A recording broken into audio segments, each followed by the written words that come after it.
గణేశం నిమజ్జనం చేసిన తర్వాత గణేష్ నిమజ్జనం చేసిన వాటర్ మొక్కలకు పోసేసాము.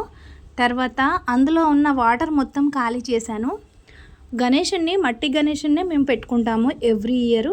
శాస్త్రంలో గణేషుని మట్టి గణేషుని పెట్టితేనే మంచిది అని చెప్పేసి మా పెద్దవాళ్ళు చెప్పారు. నేను అందుకోసమని నా మ్యారేజ్ అయినప్పటి నుంచి కూడా మట్టి గణేషుని పెట్టుకుంటున్నాను. మట్టి గణేశుడే శ్రేష్టము.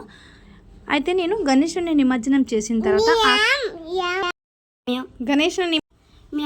గణేష్ నిమజ్జనం తర్వాత మట్టిని తీసుకెళ్ళి ఒక క్లాత్లో ఆరబెట్టుకున్నాను. ఇలా ఆరబెట్టుకున్న మట్టిని పిల్లలకి ఇస్తే చక్కగా వాళ్ళు క్లేలాగా యూజ్ చేసుకొని మంచిగా వినాయకుడిని చిన్న చిన్న వినాయకులని బొమ్మలను తయారు చేసుకుంటారు. ఇక్కడ మా పాప కోసం అయితే నేను స్టోర్ చేశాను.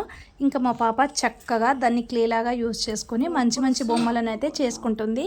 మా పాప మట్టి గణపతిని కూడా మా పాప మట్టితో చిన్న చిన్న గణపతులను తయారు చేసుకుంటుంది. చాలా చాలా క్యూట్గా తయారు చేసింది. వినాయకుడిని కూడా వాళ్ళ స్కూల్లో నేర్పించారంట. ఇంకా ఇంటికి వచ్చి రోజు తయారు చేసుకుంటుంది. Thank you.